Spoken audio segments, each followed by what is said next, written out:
আজকে আমি আপনাদের সঙ্গে শেয়ার করতে যাচ্ছি এক সেরা অনুপ্রেরণামূলক গল্প।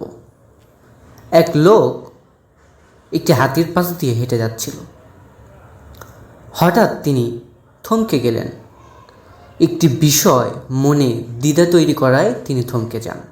তিনি দেখলেন এত বড় প্রাণী শুধুমাত্র পায়ের সামান্য অংশে একটি ছোট দড়ি দ্বারা বাঁধা ছিল। কোনো চেইন বা কোনো খাঁচা নয়। এই দড়ি এত বড় প্রাণীর পক্ষে ছিঁড়ে ফেলা খুবই মামুলি ব্যাপার। যেহেতু সময় চাইলে এটি ছেঁড়া যায় এবং সে মুক্তভাবে চলাফেরা করতে পারবে, কিন্তু সে কোনো বিশেষ কারণ ছাড়া তা করে না। কারণটাই তাকে ভাবাচ্ছিল। কাছেই তিনি একজন প্রশিক্ষককে পেলেন এবং জানতে চাইলেন কেন এই প্রাণীগুলো এভাবে দাঁড়িয়ে থাকছে, দূরে পালিয়ে যাবার কোনো চেষ্টা কেন করছে না। তখন প্রশিক্ষণ উত্তরে বললেন, যখন তারা খুব ছোট ছিল তখনও তাদেরকে এই সাইজের দড়ি দিয়ে বেঁধে রাখা হতো, যা বেঁধে রাখার জন্য তাদের ওই সময়ের সাইজের জন্যই যথেষ্ট ছিল। বড় হতে হতে তারা ধারণা করতে থাকে এই দড়ি তাদের নিয়ন্ত্রণ করছে, এটি থেকে বেরিয়ে যাওয়া যাবে না।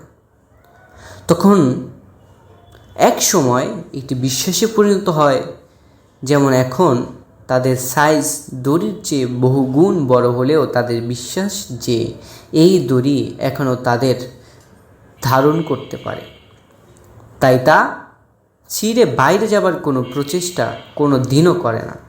লোকটি খুবই অবাক হয়েছিল। এই প্রাণীগুলো চাইলেই তাদের বন্ধন থেকে বাইরে আসতে পারে, কিন্তু শুধুমাত্র তারা পারবে না এই বিশ্বাসের কারণে তারা সেখানে আটকে থাকে যেখানে তাদের আটকে রাখা হয়। হাতির মতো আমাদের অনেকেরই বিশ্বাস করে বসে আছে যে জীবনে কিছু করতে পারবো না, শুধুমাত্র জীবনে কোনো এক সময় ব্যর্থ হয়েছিলেন, এই কারণে এখান থেকে বের হয়ে আসতে হবে। গল্পটি থেকে কি শিখলাম বন্ধুরা?